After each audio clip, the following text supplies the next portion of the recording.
안녕하세요. 김사유입니다. 여러분들 올해 독서 계획 세우셨나요? 저는 보통 그때그때 읽고 싶거나 읽어야 하는 책을 읽는 편인데요. 그런데 올해는 재독 계획을 좀 세워 보았습니다. 그런데 1월에 세운 것 치고는 2월까지 지금 그렇게 많이 읽은 상태가 아니어서, 그래서 여러분들에게 소개 겸 다짐 겸 해서 오늘 영상으로 재독할 책 4권을 좀 소개를 드려보려고 합니다.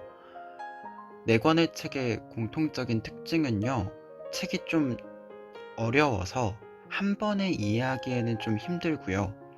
그래서 여러 번 읽으면서 의미를 곱씹어야 하는 책들입니다. 그래서 오늘 소개드리는 책들은 약간 어려운 책을 읽어보고 싶다 생각하시는 분들에게 추천드립니다. 그러면 소설 2권부터 소개해 드릴게요. 첫 번째 책은 구병모 작가님의 상하의 문으로입니다. 출판사는 문학과 지성사입니다. 상하의 문을 사전에 검색해 보면은요, 잠의 문으로 여기서 영몽이 나온다고 함이라고 나옵니다. 그래서 이 소설의 형식과 내용을 제목에서 알 수 있는데요, 말 그대로 꿈을 통해 전개되는 소설입니다. 추가적으로 표현의 기반이 불교 사상을 기반으로 하고 있고, 문장의 호흡도 굉장히 길어서 읽을 때 한 문장 한 문장의 밀도가 높은 편입니다.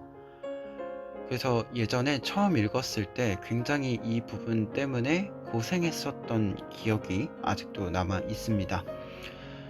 그리고 줄거리를 좀 설명을 드리기에는 장면 자체가 꿈이라는 장치를 통해서 매우 튀어다니기 때문에 요약하기가 좀 어려워요. 그래서 첫 장면을 그냥 발췌해서 읽어드리는 게 여러분들이 책을 좀 파악하시는데 도움이 될 것 같습니다.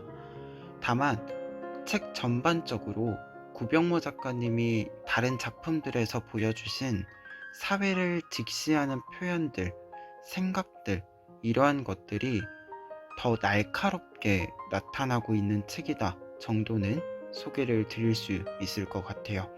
그러면 내용 조금만 읽어 드릴게요. 긴장으로 팽창한 근육, 적절하지 않은 방향으로 갑작스레 힘이 들어간 손목이 슬프다. 슬프다. 아니, 아프다. 아프다 외에 슬프다. 슬픔의 결과로 아프거나 아픔의 결과로 슬프거나. 슬픔과 아픔 사이에는 인과관계가 있는 경우가 많고 둘 사이에 교집합도 있을 법하니 진여는 굳이 생각을 정정하지 않으며 중요한 것은 아픈지 슬픈지가 아니라 아픈 것 또는 슬픈 것이 자신의 손이라는 데 있다. 세면대를 짚은 것이 꼭 자신의 손이라는 보장은 없으나 진여를 넘어지지 않게 만든 세면대를 짚어서 지탱한 신체의 부위가 분명 있으므로 그것은 자신의 손이라고 판단할 수 있는데, 이 증상이 시작된 뒤로 매 순간이 직전 순간에 대한 분석과 다음 순간에 대한 얘기의 도구가 되며 그 행위는 종결되지 않을 것이다.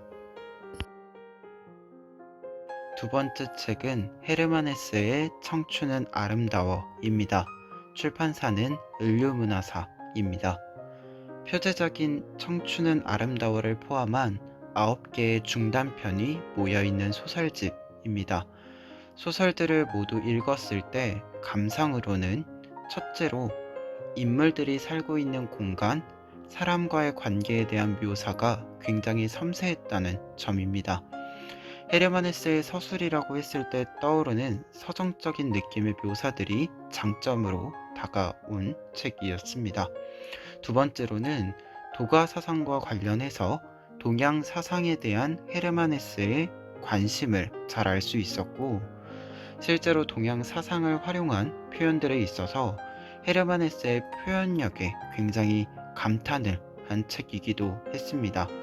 데미안이나 수레바퀴 아래서 말고 헤세의 다른 소설들을 좀 읽어보고 싶으신 분들에게 적극적으로 좀 추천을 해보는 소설집이고요. 처음에 읽었을 때는 서사나 줄거리, 내용들에 좀 관심을 두고 읽었었는데, 이번에 읽을 때는 헤르만 헤세의 표현력에 좀 더 집중을 해서 곱씹어 가면서 읽어보려고 합니다. 세 번째, 네 번째 책은 비문학인데요. 세 번째 책은 셜리 케이건의 죽음이란 무엇인가 입니다. 출판사는 엘도라도입니다. 셜리 케이건의 강의를 엮은 책인데요. 죽음에 대해서 해석학적, 분석적으로 면밀히 정보와 논리를 제시하고 있는 책입니다. 죽음의 신체적, 정신적, 존재론적, 인식론적 사유들을 제시하면서 결국 죽음이란 무엇인가란 질문에 대한 셜리 케이건의 대답과 함께 나라는 존재는 무엇인가라는 질문에 대해 생각하도록 하는 책입니다. 책의 큰 주제만 놓고 보았을 때는 이해하기 어렵고 받아들일 수 없고 막 이런 느낌은 없는데요. 그렇게 막 어렵거나 난해하거나 거부감이 들거나 이런 내용들은 아닙니다. 그런데 철학서이고 논리학 전개 방식을 사용하다 보니까 읽을 때 시간이 좀 많이 필요했었던 책이었습니다. 그래서 한 번만 읽어서는 해결할 수 없는 표현들도 조금 있었고, 내용들도 조금 더 집중해서 읽어야 되는 부분들이 있어서 다시 읽어보아야겠다라는 생각은 계속 했지만 시간상의 어떤 여유를 좀 보았을 때 매번 뒤로 밀렸었는데요. 이번에는 좀 다시 읽어보려고 하고요. 다만 이 책을 처음 읽으시는 분들은 앞서도 이야기했지만 막 그렇게 거부감이 들 정도로 낯선 내용은 아니에요. 하지만 기존에 생각하고 있었던 죽음에 대한 감정적인 어떤 반응들과는 좀 다른 결을 가진 책이라는 점은 참고해 보시면 좋을 것 같습니다. 마지막 책은 밤빛 출판사에서 나온 수 클리볼드의 나는 가해자의 엄마입니다. 오늘 소개드리는 책들 중에서는요, 가장 소개하기 어려운 책이고요. 사실 읽기에도 가장 어려운 책이기도 합니다. 어떻게 소개를 하는 게 이 책의 의도를 훼손하거나 왜곡하지 않고 소개할 수 있을까 고민이 많았던 책이었는데요. 소개를 하겠다라고 마음먹는 일도, 그리고 다시 읽겠다고 마음먹는 일도 좀 오래 걸렸던 책입니다. 그래서 이 책을 읽어보시겠다고 생각하시는 분들은 좀 감정적으로나 좀 사건적으로나 여러 가지로 많은 준비를 하고 읽으시는 것을 좀 추천을 드립니다. 그러면 책 소개를 좀 해보면요. 책은 1999년 13명의 사망자와 24명의 부상자를 낸 콜럼바인 총격 사건의 가해자 2명 중 1명인 딜런 클리볼드의 엄마 수 클리볼드의 이야기를 담고 있습니다.